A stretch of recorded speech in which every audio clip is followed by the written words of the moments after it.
네, 여러분 안녕하세요. 월요 성경대학 창세기반에 오신 학생님들을 환영합니다. 오늘은 17번째 강의 시간인데요. 창세기 15장 1절에서 11절의 말씀으로 함께 연구하려고 합니다. 우리 기도하고 시작하도록 하겠습니다. 기도하겠습니다. 하나님 감사합니다. 우리 창세기반 주님께서 축복하여 주셔서 17번째 강의 시간 맞이했습니다. 그간의 강의에서 하나님의 말씀을 공부하면서 하나님의 뜻에 저희가 한 걸음 더 가까이 다가섰음을 믿습니다. 저희의 삶을 변화시켜 주시고 또 앞으로 저희의 삶이 하나님의 뜻 가운데 변화되어지길 간절히 소망합니다. 함께 하시는 주님의 자녀들에게 주님 늘 동행하여 주심을 감사드립니다. 오늘 이 시간 저희에게 어떤 말씀으로 어떤 가르침을 주시려 합니까? 주님의 섭리를 기대하며 시종을 주님께 맡겨드립니다. 예수 그리스도 이름으로 기도드립니다. 아멘. 네, 자, 다 함께 스크린을 보시면서 오늘 말씀 함께 봉독하도록 하겠습니다. 네, 다 보이시죠? 자, 창세기 15장 1절에서 11절의 말씀입니다. 1절 시작합니다. 시작. 이후에 여호와의 말씀이 환상 중에 아브라함에게 임하여 이르시되 아브라함아 두려워하지 말라. 나는 내 방패요 너희 지극히 큰 상급이니라. 아브라함이 이르되 주 여호와여 무엇을 내게 주시려 하나이까? 나는 자식이 없사오니 나의 상속자는 이 다메섹 사람 엘리에셀이니이다. 아브라함이 또 이르되 주께서 내게 씨를 주지 아니하셨으니 내 집에서 길린 자가 내 상속자가 될 것이니이다. 여호와의 말씀이 그에게 임하여 이르시되 그 사람이 내 상속자가 아니라 내 몸에서 날 자가 내 상속자가 되리라 하시고 그를 이끌고 밖으로 나가 이르시되 하늘을 우러러 뭇별을 셀 수 있나 보라. 또 그에게 이르시되 내 자손이 이와 같으리라. 아브라함이 여호와를 믿으니 여호와께서 이를 그의 의로 여기시고 또 그에게 이르시되 나는 이 땅을 내게 주어 소유로 삼게 하려고 너를 갈대아인의 우르에서 이끌어낸 여호와니라. 그가 이르되 주 여호와여 내가 이 땅을 소유로 받을 것을 무엇으로 알리이까? 여호와께서 그에게 이르시되 나를 위하여 3년 된 암소와 3년 된 암염소와 3년 된 숫양과 산비둘기와 집비둘기를 새끼를 가져올지니라. 아브라함이 그 모든 것을 가져다가 그 중간을 쪼개고 그 쪼갠 것을 마주 대하여 놓고 그 새는 쪼개지 아니하였으며 솔개가 그 사체 위에 내릴 때에는 아브라함이 쫓았더라. 네. 아멘. 1절씩 오늘은 1절씩 말씀을 보도록 하겠습니다. 먼저 1절입니다. 이후에 여호와의 말씀이 환상 중에 아브라함에게 임하여 이르시되 아브라함아 두려워하지 말라. 나는 내 방패요 너희 지극히 큰 상급이니라. 여기서 이후에라는 말은 지금부터 하고자 하는 이야기가 어떤 사건이 있은 후의 이름을 알려줍니다. 우리는 그 사건에 대해서 아주 잘 알고 있죠. 창세기 14장을 5번의 강의로 나누어서 깊게 훑어보았기 때문입니다. 자, 그림을 보시면서 기억을 더듬어 보시죠. 고대 근동 지역의 강대국 엘람을 중심으로 한 동방의 4개국 연합군과 또 엘람에게 반란을 일으켰던 사해 주변의 6개의 소규모 도시국가 연합군 사이에 전쟁이 일어났습니다. 동방의 강대국 연합군은 사해 주변의 반란 세력을 모조리 정벌했고 결정적 승부처였던 시딤 골짜기 전투에서 도시국가 연합이 대패하면서 동방연합군은 당시 가장 번성했던 소돔으로 진군해서 재산을 약탈하고 소돔 사람을 포로로 잡아 돌아가는데 소돔에 살고 있었던 아브라함의 사촌 롯과 그의 가족도 포로로 잡혀갔던 것이었죠. 소돔 난민으로부터 이 소식을 들은 히브리 사람 아브람은 히브리 용사들과 가나안 용사들을 이끌고 강대국 연합군을 가나안 최북단 도시인 단까지 추격을 해서 호바에서 야밤을 틈타 공격해 무찌르고 모든 재산과 모든 포로들을 구출해 돌아옵니다.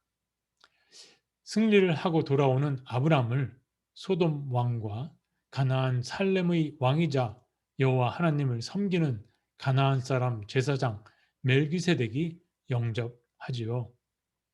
아브람은 전승물을 다 주겠노라 하는 소돔 왕의 제의를 마다하고 자신을 믿고 따라준 용사들의 희생을 잊지 않습니다. 히브리 용사들은 전쟁을 치르면서 먹은 군량으로 되었고 가나안 용사들에게는 마땅한 분깃을 주라고 소돔 왕에게 부탁을 합니다. 떡과 포도주를 들고 나온 제사장 멜기세덱은 전쟁을 승리로 이끄신 하나님을 찬송하며 아브람에게 하나님께서 함께 하셨음을 기억시킵니다. 이에 아브람은 하나님의 은혜를 찬송하며 전승물의 10분의 1에 해당하는 감사의 예물을 멜기세덱에게 바칩니다. 이것이 오늘 이야기의 배경입니다. 네. 이 사건을 한 문장으로 정리하면 아브람의 행적을 통해 하나님의 정의와 긍휼이 시연된, 다시 말해서 하나님의 통치가 시연된 기념비적인 사건이었던 것입니다. 강대국들의 연합군을 무찌른 이 전쟁으로 아브람의 이름은 히브리 부족의 이름과 함께 고대 근동 지역에 멀리 퍼져 나갔겠죠. 반대로 강대국인 줄만 알았던 이 동방의 4개국의 위신은 그대로 땅으로 곤두박질 쳐버렸습니다. 자, 시간이 흘러서 곰곰이 혼자 떨어져 생각에 잠긴 아브람에게 여호와의 말씀이 환상 중에 들려옵니다. 여기서 성경에 나오는 여호와의 말씀이라는 표현이 처음 성경에 등장하는데 하나님의 임재하심이 인간이 알아들 수 있는 음성으로 들려오는 것이죠. 두려워하지 말라. 아브라함이 마음에 무엇을 두려워하고 있었길래 하나님은 첫마디에 두려워하지 말라고 하셨을까요? 잠깐만요. 슬라이드를 보여드리겠습니다. 네. 짐작컨대 첫 번째는 칭송과 승리의 감격도 잠시 소문이 들려왔을 겁니다. 전쟁의 소문이었겠죠. 엘람이 복수하기 위해 칼을 갈고 있다. 저놈들이 어떤 놈들인데 당하고만 있겠냐? 곧 쳐들어올 거야. 두 번째는 가나안 사람들이 아브람과 히브리 사람들을 대하는 태도에 거리감이 생겼을 것 같습니다. 가나안 사회에서 아브람과 히브리 부족을 경계해야 한다는 목소리가 들려오기 시작했습니다. 예전에는 자신을 하찮게 바라보던 이 가나안 사람들의 경계의 눈초리로 가나안 사람들이 이제는 경계의 눈초리로 아브람을 바라보기 시작한 것이었어요. 가나안 땅의 영원한 이방인인 아브람과 또 이름도 없는 히브리 부족이 어느새 가나안의 최강 부족이 되어 있었으니까 말입니다. 지금 경계하지 않으면 언젠가 저 히브리 이방 것들한테 우리 땅을 모두 빼앗겨 버릴지도 몰라. 가나안 토착민들 가운데는 이렇게 생각하는 사람들이 늘어나기 시작했을 겁니다. 전쟁의 소문이 잦아지면서 가나안 토착민들의 히브리 사람에 대한 고마움은 점차 네가 여기 있으면 우리도 몰살당할지 몰라 라는 쌀쌀맞은 원망으로 변해갔을 겁니다. 이래저래 이방인이요 이민자였던 아브라함의 마음은 편할 수가 없었겠죠. 자, 어떻습니까? 이민자의 입장에서 공감이 되십니까? 두려움에 사로잡힌 아브라함에게 하나님은 말씀하십니다. 두려워하지 말라. 나는 너의 방패다. 나는 너의 지극히 높은 상급이다. 여호와 하나님께서 모든 위협을 막아주실 것이며 너의 가장 고귀한 상급은 바로 나 여호와 자신이다 라는 말씀이셨습니다. 이 얼마나 큰 위로가 아브라함에게 되었을까요? 우리에게도 이보다 더 큰 위로는 없을 겁니다. 자, 2절과 3절입니다. 네.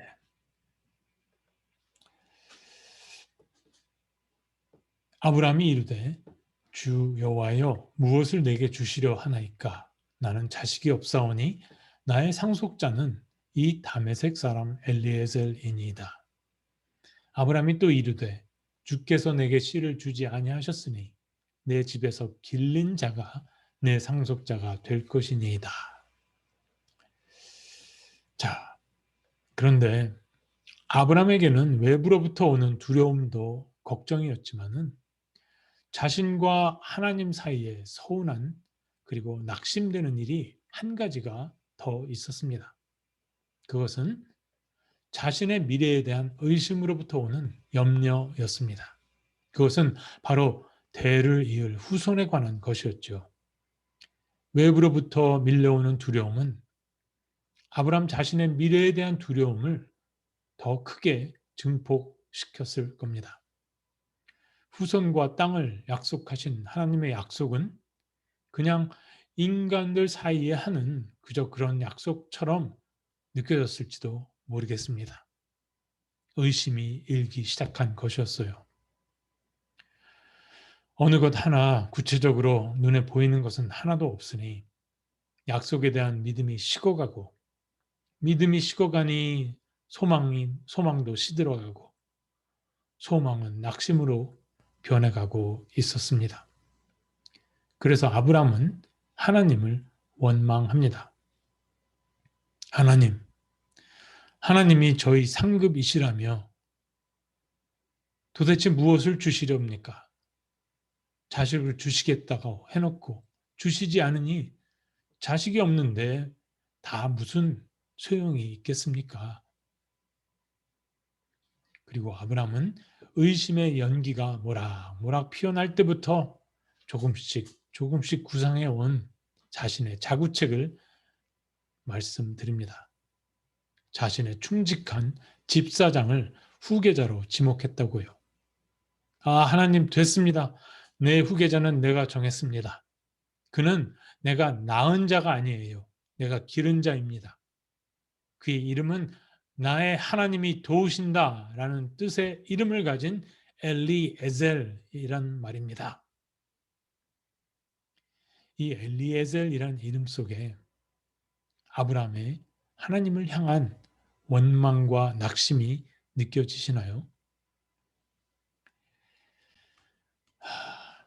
그런데 아브라함의 믿음에서 우리가 주목해야 할 부분이 있습니다.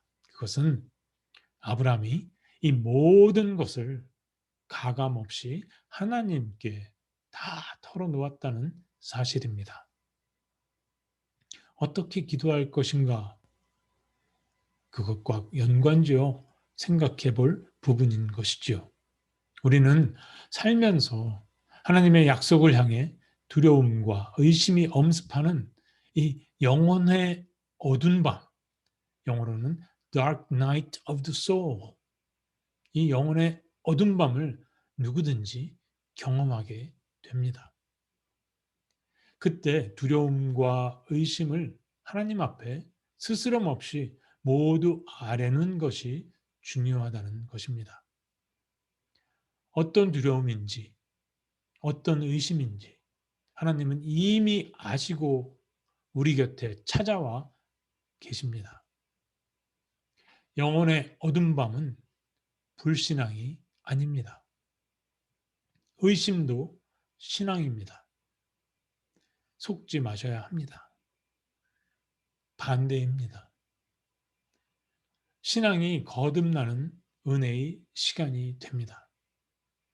이 영혼의 어둠 밤은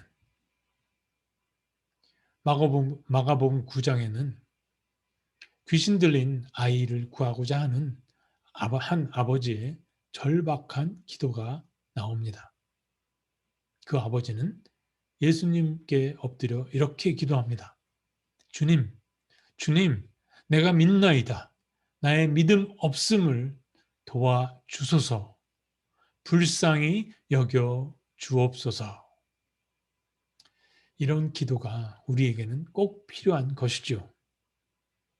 경계해야 할 것은 그러면 그런가 보다, 저러면 저런가 보다 하는 뜨겁지도 차갑지도 않은 밍밍한 신앙, 그 신앙을 우리는 경계해야 합니다. 자, 다음으로 4절과 6절입니다. 말씀을 보여드릴게요. 네. 4절과 6절 다 함께 읽겠습니다. 여호와의 말씀이 그에게 임하여 이르시되 그 사람이 내 상속자가 아니라 내 몸에서 날 자가 내 상속자가 되리라 하시고 그를 이끌고 밖으로 나가 이르시되 하늘을 우러러 뭇별을 셀 수 있나 보라.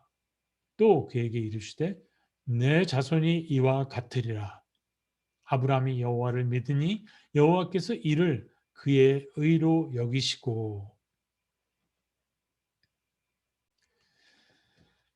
안팎으로 두려움에 휩싸인 아브라함에게 신실하신 여호와 하나님은 지체 없이 기다리지 않고 지체 없이 응답하십니다. 사안의 어떤 긴급함을 느껴 이렇게 온도차가 느껴지십니까? 네가 기른 자가 아니라 네 몸에서 날 자가 너의 뒤를 이을 것이다. 여기서 하나님은 아브라함이 사용한 기르다라는 동사에 대비해서 나타라는 동사를 써서 하나님의 은혜와 인간의 자구 노력이 충돌하고 있음을 보여주십니다. 너의 방법이 아니라 나의 방식으로 역사는 이어져 갈 것이다. 이 즈음에서 우리는 1절에서 여호와 하나님 자신이 아브라함의 지극히 큰 상급이 된다고 하신 하나님의 말씀의 의미를 다시 한번 생각해 볼 필요가 있습니다. 즉 예수 그리스도로 오신 하나님을 생각할 때 아브라함에게 하신 하나님의 말씀은 은유적이거나 어떤 상징적인 그 표현이 아니라 직접적인 표현이었음을 알게 됩니다. 그러므로 우리는 하나님 자신이 복이 된다라는 말의 의미를 말씀이 육신이 되시는 성육신, 인카네이션의 의미로 받아들일 수 있습니다. 그렇다면 하나님이 자신이 상급으로 하나님 자신을 상급으로 받은 우리 그리스도인들의 삶은 어떠한 삶이 되어야 하겠습니까? 흥미로운 부분은 기른 자와 태어날 자의 대비로 아브라함의 자구책과 하나님의 은혜가 이렇게 대비되고 있는 부분입니다. 이걸 그림으로 정리해 보면 그림을 보여드릴게요. 네. 보시는 것 같이 그림으로 정리해 볼 수 있습니다. 두려움을 타개하기 위한 아브라함의 도모를 야망이라고 할 때 야망과 믿음은 두 가지 면에서 차이가 남을 알 수 있습니다. 하나는 엘리에젤과 이삭으로 대비되는 열매의 차이이고 다른 하나는 그 열매가 가져올 관계와 그에 대한 책임이 누구에게 귀속되는가의 차이입니다. 야망이 초래한 결과에 대한 책임은 인간에게 다시 돌아가지만은 믿음이 가져온 결과는 하나님께서 책임지십니다. 아브라함은 이러한 선택의 갈림길에서 믿음을 따랐던 것이죠. 어떻게 그럴 수 있었습니까? 이번에도 하나님께서 도우셨습니다. 하나님은 캄캄한 밤중에 아브라함의 손을 이끌어 집 밖으로 나가서 고개를 떨구어 땅만 보지 말고 현실만 보지 말고 고개를 들어서 장차 네 몸으로 들어올 현실로 다가올 밤 하늘의 수많은 뭇별들을 보라고 말씀하십니다. 저게 다 너의 손자들이라고. 창세기 13장에서는 발밑에 흙먼지 티끌로, 그리고 지금 창세기 15장에서는 머리 위에 하늘의 뭇별들로 하나님은 온통 자손에 대한 약속으로 아브라함을 감싸 안고 계셨던 것이지요. 두려움이 엄습해서 의심하고 낙심하게 되면 우리는 영혼의 눈에 비늘이 끼어서 바로 곁에 계신 하나님의 임재를 보지 못합니다. 잠깐 곁길로 나가서 아브라함의 믿음의 선택과 반대되는 선택이 그의 가정 안에서 일어나게 됩니다. 바로 다음 16장에서 보게 될 아브라함의 아내 사레의 선택입니다. 사레는 자신의 몸종 하갈로 하여금 아브라함의 후자를 임신토록 했던 것입니다. 사레가 하갈을 선택한 것은 야망의 선택이었으며 그 열매는 이스마엘이었고, 이후 가족 간의 갈등 관계는 이슬람과 이스라엘 민족 간의 갈등 관계로 확대되고, 그 불편한 관계는 오늘날까지 계속되고 있습니다. 야망에 의한 선택의 결과에 대한 책임은 누구에게 있는 것 같습니까? 표면상 책임은 아브라함의 아내인 사레에게 있는 것 같이 보이지만은 영적인 면에서 더 큰 책임은 아브라함에게 있습니다. 선악과를 따먹기 전에 하와와 아담 사이에 일어났던 그 패턴이 사레와 아브라함 사이에서 똑같이 반복되고 있는 것이 보이십니까? 아브라함은 뭇별들을 보여주시면서 후손에 대한 약속을 확신시켜 주신 하나님의 자상함이 있었기에 믿음의 선택을 할 수 있었음에도, 사례가 약속에 대한 의심이 밀려오는 그 위기의 순간에 있을 때 아브라함은 자신의 믿음의 선택을 도와주셨던 그 하나님의 역할을 배우자로서 하지 못했기 때문입니다. 다시 본론으로 돌아가서 하나님의 말씀에 아브라함은 어떻게 반응했습니까? 한마디로 아멘이었습니다. 그리고 하나님께서 아브라함의 아멘을 아브라함의 의로 여기셨다고 합니다. 이것이 하나님의 신실하심, steadfastness, 하나님의 신실하심에 대하여 아브라함이 신실하게 반응하게 됨으로써 하나님과 아브라함 사이의 관계가 온전하여지는 믿음에 이르게 되나니 오직 의인은 믿음으로 말미암아 살리라 함과 같으니라라는 말의 뜻이 되는 것입니다. 우리가 함께 그린 그림을 한번 이렇게 머릿속에 떠올려 보시죠. 자, 다음은 7절부터 11절의 말씀입니다. 슬라이드로 보여드릴게요. 잠깐만요. 네, 7절에서 11절 다 함께 읽겠습니다. 또 그에게 이르시되 나는 이 땅을 내게 주어 소유를 삼게 하려고 너를 갈대아인의 우르에서 이끌어낸 여호와니라. 그가 이르되 주 여호와여 내가 이 땅을 소유로 받을 것을 무엇으로 알리이까? 여호와께서 그에게 이르시되 나를 위하여 3년 된 암소와 3년 된 암염소와 3년 된 숫양과 산비둘기와 집비둘기 새끼를 가져올지니라. 아브라함이 그 모든 것을 가져다가 그 중간을 쪼개고 그 쪼갠 것을 마주 대하여 놓고 그 새는 쪼개지 아니하였으며 솔개가 그 사체 위에 내릴 때에는 아브라함이 쫓았더라. 네.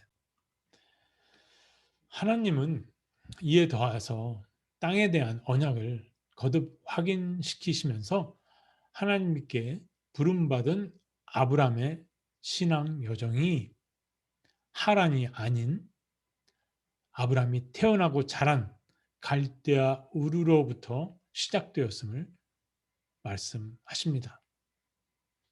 내가 이 땅을 너에게 주어 내 언약의 역사를 써가기 위해서 내가 너를 모태에서 지을 때부터 내가 너를 지명하여 불렀다고 말씀하시는 것이죠. 이 말씀으로 아브라함의 정체성은 더욱 분명해지고 견고해집니다. 하나님과의 관계가 견고해진 한 인간을 하나님의 말씀이 얼마나 담대하게 하는지 보시기 바랍니다. 아브라함은 자신 있게 하나님께 여쭙습니다. 하나님, 제가 그리고 제 후손이 이 땅을 소유하게 될 것이라는 말씀을 어떻게 믿을 수 있겠습니까?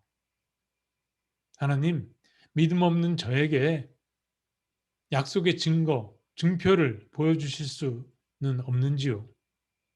라고 묻는 것입니다. 이에 하나님은 아브라함에게 언약의 예식을 준비토록 하십니다. 그래, 내가 그 언약에 도장을 찍어줄게 라고 하시는 것 같죠? 하나님과 아브라함 사이에 온전한 관계가 이렇게 맺어지자 그 관계를 따라 공감과 존중과 경애와 신뢰가 오고 가며 흐르고 있음을 봅니다. 미약한 한 인간에게 이렇게 다정다감하게 다가오시는 지극히 높으신 하나님을 우리는 인격적인 하나님이라고 하시는 것이죠. 이것이 우리가 추구해야 할 하나님과의 관계라고 저는 믿습니다. 또 가정의 달을 맞이하여서 우리는 이 하나님의 자녀의 교육 방법을 이 장면에서 읽을 수 있어야 하겠습니다. 하나님과 그 자녀 사이에 얼마나 아름다운 대화가 격의 없이 오고 가고 있습니까? 하나님이 자녀에게 어떻게 하셨는가를 잘 읽어보시고 가정에서 실습해 보시기 바랍니다. 하나님은 위대하고 위대한 부모요, 양육자이십니다. 자, 슬라이드 한 장을 또 보여드리겠습니다. 네.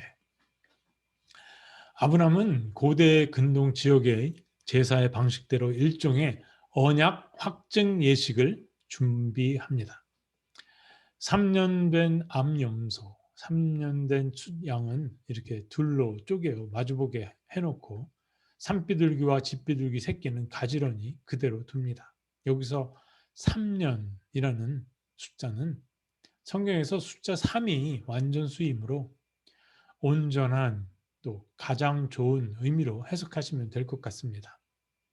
암염소, 숫양, 산비둘기, 집비둘기 새끼 이런 것들은 빈부의 격차와 성별의 차이를 물론하고 모든 사람을 위한 재물을 상징한다고 해석하면 될 것입니다. 왜냐하면 가난한 사람들은 염소와 또 암소와 양을 감당할 수가 없었기 때문이었습니다. 이렇게 언약 확증이 준비되자 피 냄새를 맡고 어디론가부터 솔개가 사체로 달려듭니다. 이것은 문학적 표현인데 솔개는 하나님과 아브람 사이에 언약이 맺어지지 못하도록 방해하는 세력을 상징합니다. 하나님과 우리 사이의 관계가 연결되는 것을 원하지 않는 힘이 언제나 작용한다는 것이죠. 영적 세계에서 솔개는 언제든지 어느 곳에서나 존재합니다.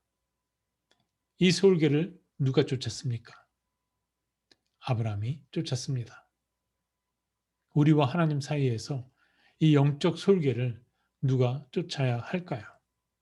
또 그 말은 무슨 뜻이 될까요?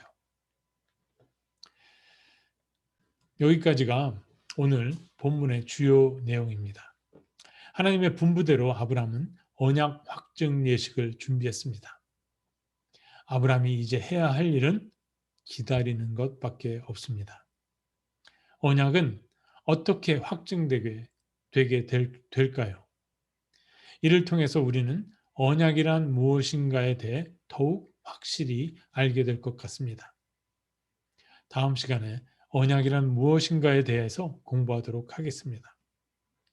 자, 끝으로 두려움에 대하여 말씀드리고 강의를 마치고자 합니다.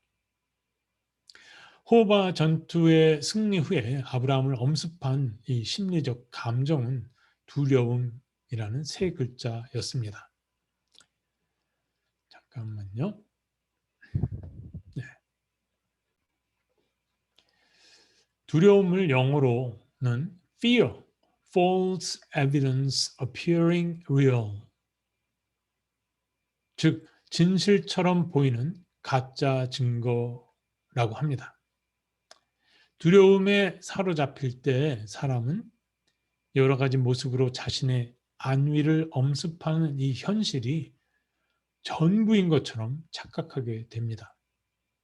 그래서 현실의 상황 속에서 자기 자신을 지나치게 비하하고 세상을 부정적으로 바라보면서 다가올 미래까지도 부정적으로 인식합니다. 모든 걸 의심하게 됩니다. 두려움에 사로잡히면 낙심하게 되고 절망하게 됩니다. 두려움과 낙심은 언제나 함께 옵니다.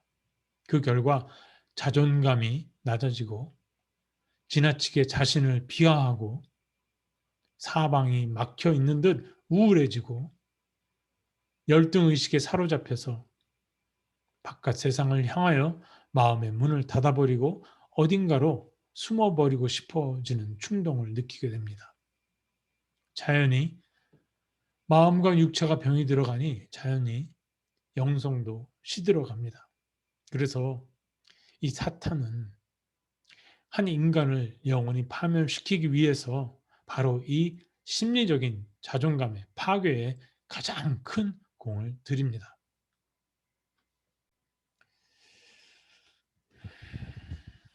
자존감을 영어로 self-esteem이라고 하는데 이 자존감은 자존심, pride와 다릅니다.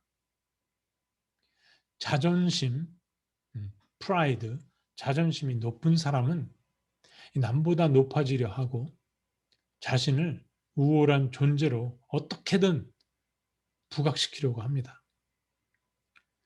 자존심이 높은 사람은 언뜻 보기에 독립적인 것처럼 보이지만은 절대 그렇지 않습니다. 타인 의존적입니다. 왜냐하면 자신을 위해 다른 사람을 이용해야 하기 때문에 그렇습니다. 그러나 자존감이 높은 사람은 self-esteem, 자존감이 높은 사람은 자신의 있는 그대로의 모습을 사랑하고 존중합니다.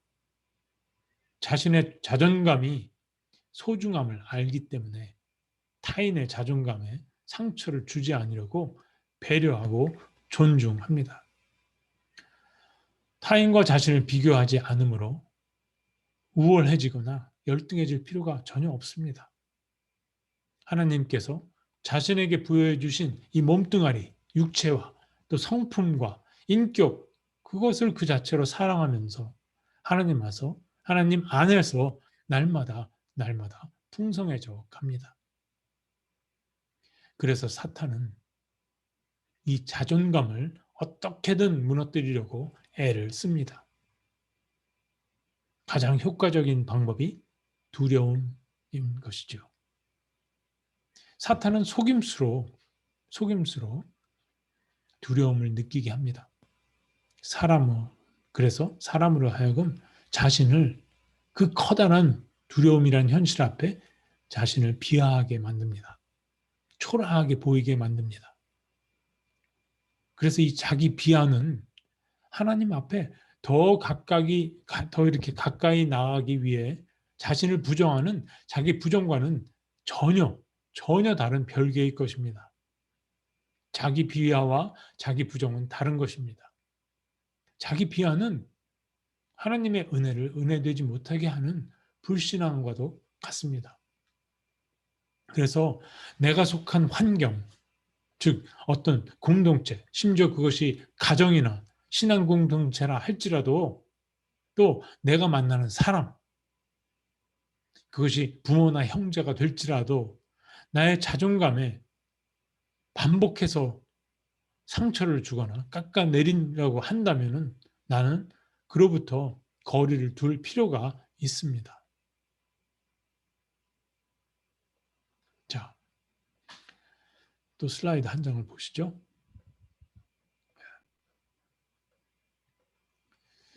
아브라함을 엄습한 두려움과 낙심, 그리고 그로부터 회복의 패턴을 가장 잘 설명해 주는 예가 열왕기상에 등장하는 엘리야 선지자입니다.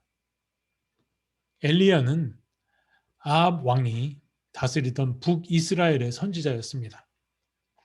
그는 가나안의 신 바알과 아스라의 제사장 850명과 붙어서 갈멜산에서 1대 850 붙어서 갈멜산에서 누가 진짜 신인가를 가리기 위해 생사를 건 한판의 승부를 벌이게 되죠. 그때 이 엘리야 선지자는 이렇게 하나님께 기도합니다. 주께서 이스라엘 중에서 하나님이신 것과 내가 주의 종인 것과 내가 주의 말씀대로 이 모든 일을 행하는 것을 알게 하옵소서. 여호와여 내게 응답하소서. 그리고 하나님의 불이 제단을 모조리 불살라버리고 엘리야는 어떻게 했습니까? 바알과 아스라의 선지자들을 모두 다 처단해 버렸습니다. 이 소식을 들은 바알의 숭배자였던 왕비 이세벨은 엘리야에게 전가를 보냅니다. 내가 반드시 네 생명을 저 사람들 중 한 사람의 생명과 같게 하겠다. 그렇지 않으면 신들이 내게 벌 위에 벌을 내림이 마땅하니라. 마음의 복수의 칼을 품은 이 이세벨의 전가를 받은 엘리야는 그것이 얼마나 무서웠던지, 얼마나 두려웠던지 그 담대함과 용맹함은 다 어디다 팽겨치고 광야로 도주합니다. 진실처럼 보이는 거짓 증거인 허상에 두려움이 발동한 것이었습니다.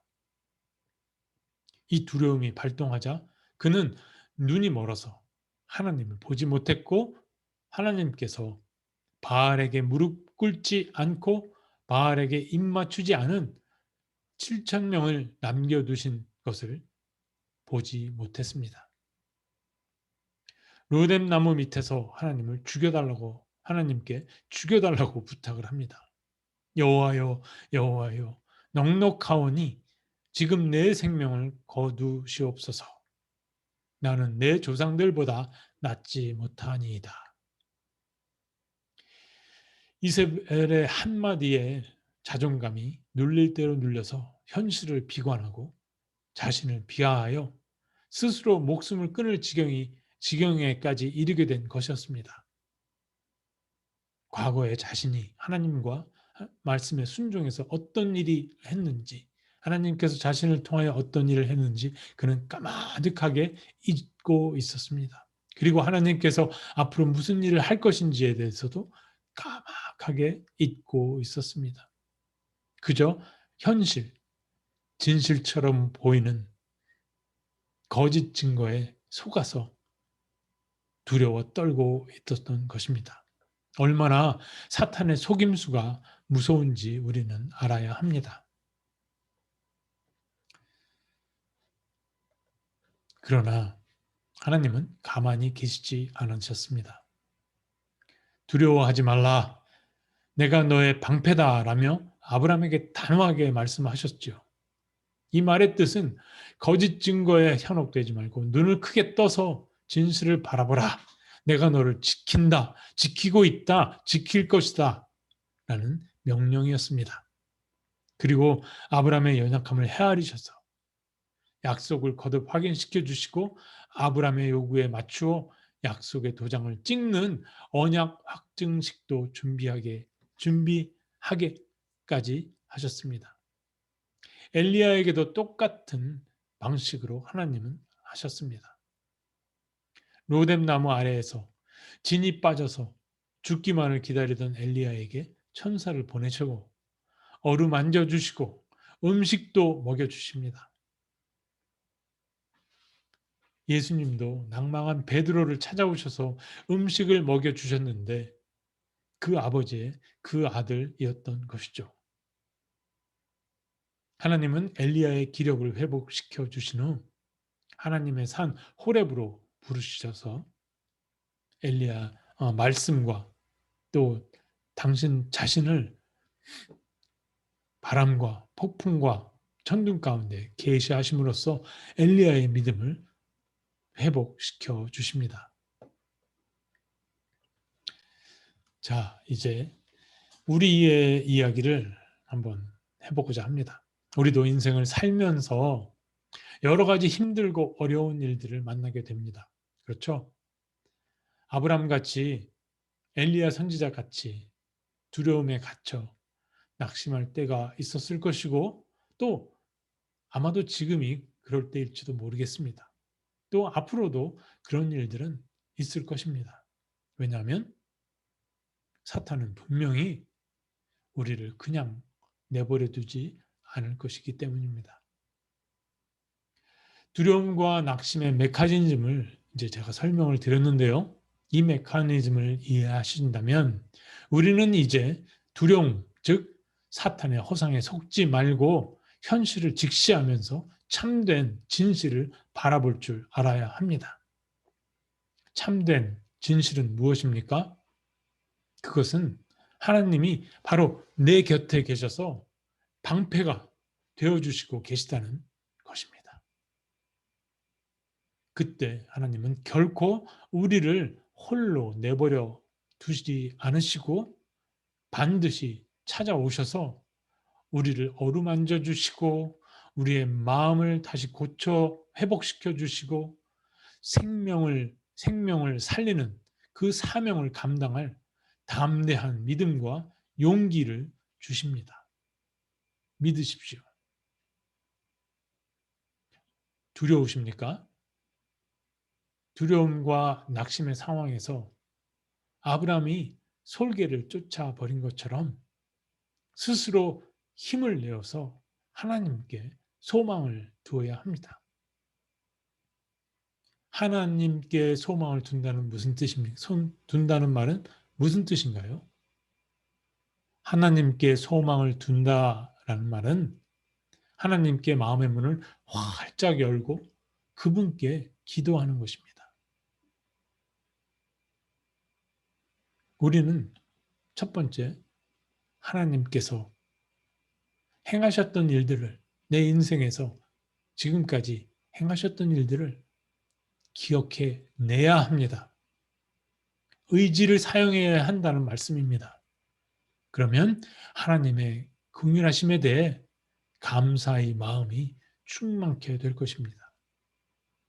두 번째는 하나님께서 앞으로 행하실 큰 역사를 큰 역사를 기대해야 합니다. 기대란 과거의 기억에 기초해서 희망 가운데 미래를 바라보는 것입니다. 그때 영의 눈이 띄어지고 떠지고 지금 바로 내 곁에서 역사하고 계시는 하나님을 보게 될 것입니다. 그리고 끝으로 예수 그리스도를 생각해야 합니다. 왜요? 인간이 당할 수 있는 모든 연약함을 예수 그리스도께서 감당하셨기 때문입니다.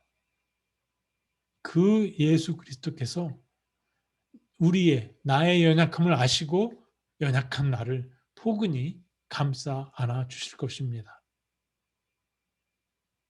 그래서 우리는 예수 그리스도를 늘 기억해야 합니다. 기억하고 기대하고 예수 그리스도를 늘 생각하고 기도 가운데 우리는 이 기도를 멈추지 말아야 하겠습니다. 아무것도 염려하지 말라. 오직 모든 일에 기도와 간구로 너희 구할 것을 감사함으로 하나님께 아뢰라. 그리하면 모든 지각에 뛰어난 하나님의 평강이 그리스도 예수 안에서 너희 마음과 생각을 지키시리라. 아멘. 네. 자, 강의를 마치겠는데요. 공통 질문을 올려드리겠습니다. 공통 질문입니다. 1번. 전승 후에 아브라함에게 영혼의 어둠 밤이 찾아왔습니다. 두려움과 의심으로 그는 고뇌했습니다. 그러나 하나님께서 찾아주셔서 그는 두려움과 의심의 동굴에 주저앉지 않고 믿음을 다시 견고케 할 수 있었습니다. 지금까지 여러분의 인생 여정에서 가장 두려웠을 때는 언제입니까? 그 두려움에서 어떻게 빠져나올 수 있었습니까? 여러분의 인생 여정에서 그와 같은 경험이 있으셨습니까? 2번, 하나님은 아브라함의 방패이십니다. 오늘 본문에서요. 그러면 여러분은 하나님이 여러분의 무엇이라고 생각하십니까? 하나님과 함께 한 경험에 비추어서 여러분의 상황에 맞는 한 단어를 찾아서 하나님은 나의 무엇으로 표현해 보시기 바랍니다. 세 번째, 여러분은 하나님께서 아브라함에게 주실 씨가 당연히 남자아이라고 생각할지도 모르겠습니다. 그런데 만일 여자아이가 태어났다고 가정해 봅시다. 그럼 어떻게 하시겠습니까? 하나님의 언약은 수포로 돌아갈 거예요. 네. 그리고 17강 자기학습과 숙제입니다. 토의 5월 9일 날 예정대로 7시 반에 줌 토의 시간 갖도록 하겠습니다. 숙제 있습니다. 창세기 15장 전장 읽으시고요. 시편 139편 다시 한번 읽어보시기 바랍니다. 그리고 열왕기상 18장과 19장 읽어보시기 바랍니다. 공통질문 생각하고 자기 생각 한번 정리해 보시고요. 그다음에 제가 찬양 링크를 2개를 보내드리겠습니다. 너는 내 것이라 그리고 사슴이 시냇물을 두 노래를 찬양을 보내드릴 텐데 크게 틀어놓으시고 계신 곳에서 나만의 부흥회를 가져보시기 바랍니다. 네, 링크는 따로 보내드리도록 하겠습니다. 자, 17강 우리 기도하고 마치도록 하겠습니다. 하나님, 저희에게 무엇을 주시라 하십니까?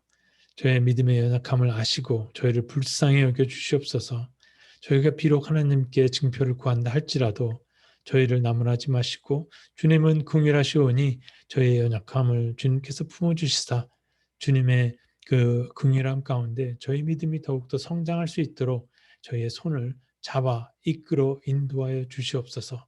함께하여 주신 주님께 감사드리고 또한 주님의 이름을 저희 삶 가운데 높여드리기를 간절히 바라옵나이다.